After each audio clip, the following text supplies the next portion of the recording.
예, 안녕하세요. 차트 읽어주는 사람 차일사 제입니다. 구독과 좋아요 부탁드리겠습니다. 예, 금일은 시황을 한번 읽어드리려고요. 시황이요. 그러니까 이게 지금 나스닥인데요. 이렇게 올라가고 N자형으로 이런 식으로 올라가서 목표치 준 상태에서 지금 밀렸다가 이제 다시 올라가는 거거든요. 그럼 이 밀렸다 다시 올라갈 때는 처음에 일단 계산하는 게 이 두 마디의 목표치가 하나 생기고요. 두 마디의 목표치가 하나 생기고 그 다음에 이제 추세대에 맞고 올라온 상단서부터 이렇게 N자형 목표치가 생깁니다. 이렇게 N자형 목표치가. 그럼 이제 목표치가 두 개잖아요. 짧은 목표치가 있고 하나는 큰 목표치가 있고. 그다음에 여기 이제 추세대 그려놨잖아요. 추세대 상단 맞고 지금 이제 미끄러지는 상태고 저번에 말씀드렸던 이제 제가 이제 토요일 날인 걸로 녹화를 했었는데 7581.25 근데 더 갔나요? 7500 78.50까지밖에 못 갔네요. 78.50 조금 못 미쳤습니다. 죄송합니다. 그래서 여기서 이제 눌릴 때 어느 라인을 깨지 말아야 되냐, 어느 라인을 깨지 말아야 되냐, 요 라인하고 요 라인이겠죠.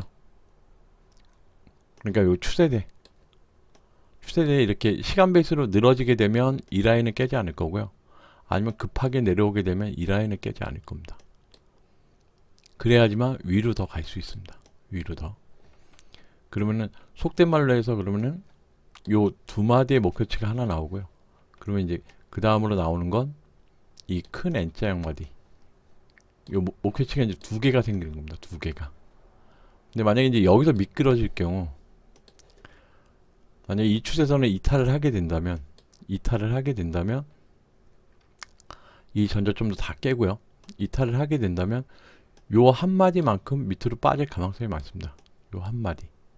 근데 이거는 다이렉트로 내려왔을 때고요. 다이렉트로 내려오지 않고 뭐 중간에 파동을 하나 준다던가 그러면 이제 이 빠지는 목표치가 틀려집니다. 이렇게 말씀을 드리겠고요. 그러니까 여기서 봤을 때는 요 라인하고 요 라인이 되겠죠. 두 개 라인만 이탈하지 않으면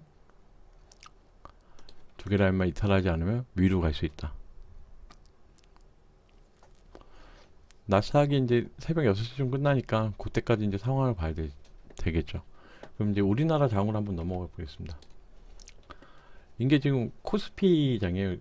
선물로 이제 설명을 해드리려다가 선물 또 안 하시고 그냥 지수만 보시는 분들도 계시니까 내일 우리나라 장의 목표치가 어떻게 나오냐면요.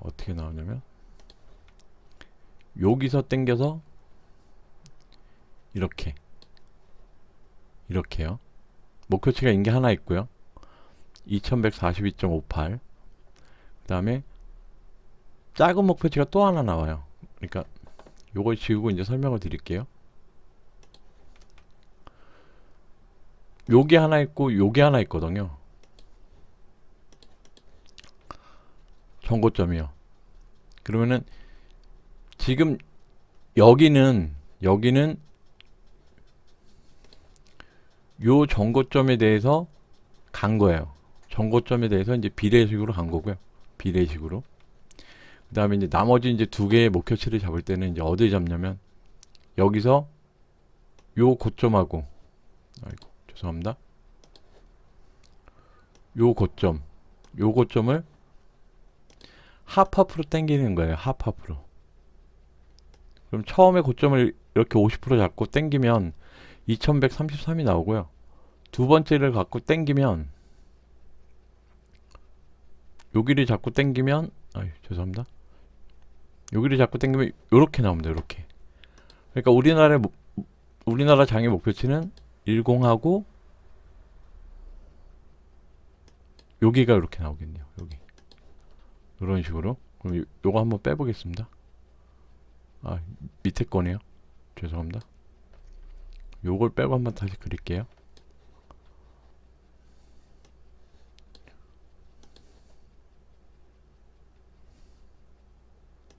그러니까 우리나라 장의 목표치는 이렇게 나온다는 거죠. 이렇게. 목표치입니다. 이거는 내일 당장 간다는 게 아니라 목표치입니다. 목표치. 이거는 그냥 그 정고점, 그러니까 이탈된 저항이 있으면 그만큼 간다라고 비례적으로 간다라고 얘기를 하잖아요. 그걸 응용해서 이제 만든 겁니다. 그걸 응용해서. 그러니까 위로 가면은 2113.79에 하나 걸리고, 이게 숫자를 정확히 계산한 게 아니라 그냥 근거기 때문에 한 1, 2포인트 차이는 있을 수 있습니다. 그 다음에 많이 이제 이 추세선을 만약에 오버슈팅으로 돌파를 하게 되면 2141까지 간다는 얘기죠. 그러니까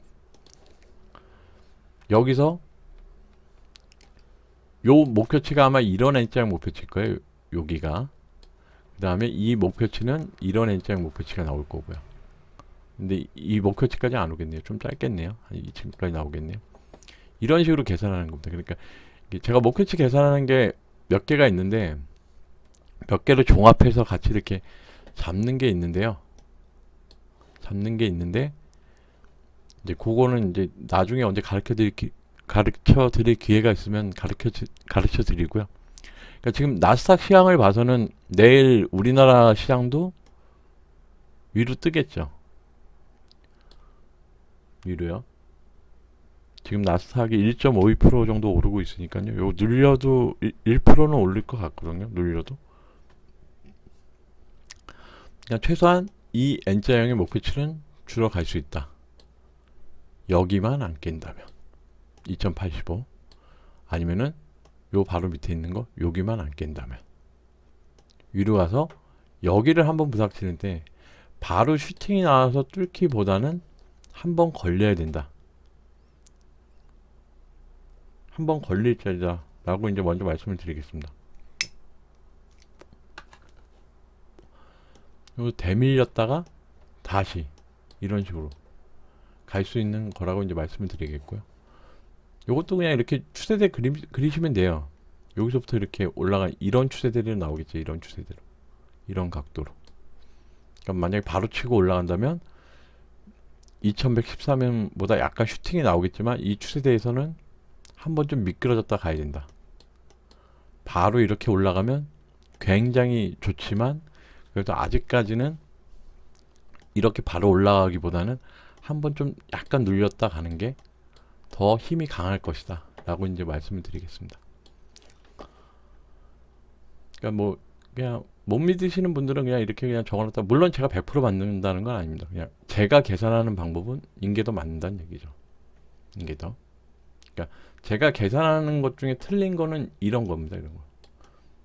비대칭으로 빠지는 거. 이렇게 비대칭으로 빠지는 게 굉장히 잡기가 힘들거든요. 그러니까 요 비대칭으로 빠진다라는 건 뭐냐면요. 얘가 여기서 요만큼 내려왔으면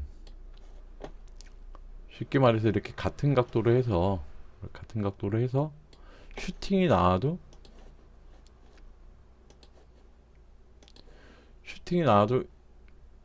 이게 같은 각도로 빠지면 여기잖아요. 근데 이게 두 마디가 내려가는 경우가 있어요. 이렇게 두 마디가 내려가면 비대칭으로 빠졌다라고 이제 목표치 계산하는 게 있거든요. 그러면 여기는 이 첫 번째 마디하고 세 번째 마디하고 같습니다. 이런 식으로. 이게 이제 비대칭으로 빠질 경우 제가 좀 손실이 좀 크게 나죠. 이럴 경우에. 요 비대칭으로 빠진다거나 이렇게 목표치 계산하는 거는 뭐 다른 전문가들이 가르쳐 준 게 아니라 그냥 제가 공부해서 만든 거기 때문에 쓰잘데기 없는 공부를 하다 보니까 이런 것도 하게 되더라고요. 그러니까 목표치 잡는 게 6가지가 있는데요. 그 6가지 중에 하나 유일하게 예외인, 손실이 날 수 있는 예외인. 근데 손실이 나진 않죠. 요 비대칭 어디쯤에서 이제 목표치를 잡아서 여기서 이제 물타기 들어가서 이제 속된 말로 해서 이제 분할 매수 들어가서 본전의 가격에는 어느 정도 나오죠. 그러면 내일장이 만약에 오전장에 이렇게 갭으로 떴다가 아니면 뭐 쭉 치고 올라갔다가 만약에 10시 15분에 이제 항생이 열리잖아요. 10시 30분부터 이제 본장이 발생되고요. 그럼 이제 항생을 한번 보겠습니다. 항생을. 그리고 나서 이제 항생이 열리면서 항생도 여기 추세대를 보면 지금 여기를 때리러 가야 되거든요. 여기를. 아니면 암만 못 때리러 가면은 요 같은 각도로 갔을 때 여기 28,000포인트까지 때리러 가야 됩니다. 무조건.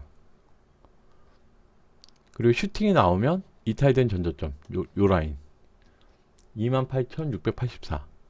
그러니까 제가 여기 27,325 여기가 좀 저항이 강하다 그랬는데 그냥 바로 넘어버리고 눌림도 안 주고 그냥 갔어요. 눌림도 거의 안 준 상태거든요. 그럼 여기서도 이제 보게 되면 여기서도 계산을 하게 되면 남들은 뭐 비웃을지 모르겠는데요. 이건 뭐 저만의 계산 방법이니까요.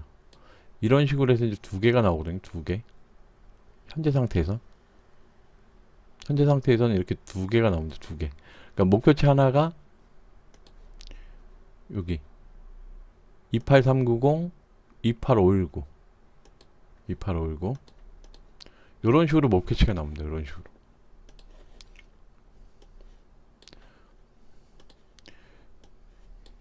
이거는 이제 등가 원칙으로 일반적으로 아시는 분들 많이 알 거예요. 등가 원칙으로 계산하는 거니까 그렇게 힘들진 않습니다. 그러면 요 라인들이 지금 여기 이타이된 전저점에 걸려 있잖아요. 이 라인이 저항이라는 소리죠. 이타이된 전저점이 여기도 있지만 여기도 있으니까 물론 여기도 있습니다. 근데 여기 이타이된 전저점은 한 번에 뚫을 수 있다. 한 번에. 그러니까 내일 이제 10시 반 상황에서 항생이 만약에 밑으로 눌렸다 간다면 우리나라 시장도 10시 반 상황에서 좀 눌렸다 가겠죠.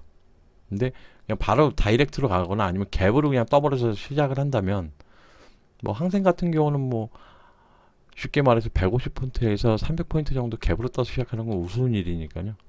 그래도 여기서는 이 추세선 아니면 요 추세선. 근데 이 추세선은 너무 각도가 멀기 때문에 이 추세선쯤에서는 한번 밀려야 된다. 밀렸다가 올라가야 된다. 라고 말씀을 드리겠습니다. 근데 결론은 우리나라 장이 중요한 거잖아요. 우리나라 장이. 그러니까 우리나라 장은 내일 이제 2113 요 근처까지는 갈 수 있다. 내일 장에서는 열리게 되면. 근데 재수없게 뭐 나스닥이랑 완전히 뭐 디커플링 걸리면 못 가겠죠. 또 눌리면 만약에 2085포인트나 2071포인트 여기 또 정고점 하나 있으니까 된 거 하나 있으니까 2080포인트 요 부분대에서는 저항이다. 아니 지지다. 요 라인에서는. 그러니까 이 라인은 쉽게 밑으로 베끼지 못한다. 그리고 위로 올라가면 단기적으로 봤을 때 2113 멀리 보면 2141까지도 보인다. 그러니까 요 추세선에서 어떤 모양을 그리냐에 따라서 이제 그 다음날 이제 말씀을 드릴 수 있겠죠. 그러니까 내일은 일단 요 N자형 목표치까지는 줄어 갈 것이다. 라고 이제 말씀을 드리겠습니다. 물론 뭐 저도 뭐 100% 다 맞지는 않습니다. 제가 목표치 계산하는 거 많이 맞아야 한 90% 정도 되니까요. 예, 여기까지만 말씀드리겠고요. 또 이제 내일 또 새벽에 또 시향 분석해 드릴 수 있으면 분석해 드리겠습니다. 예, 지금까지 차트 읽어주는 사람 차이사 제이였고요. 구독과 좋아요 부탁드리겠습니다. 고맙습니다.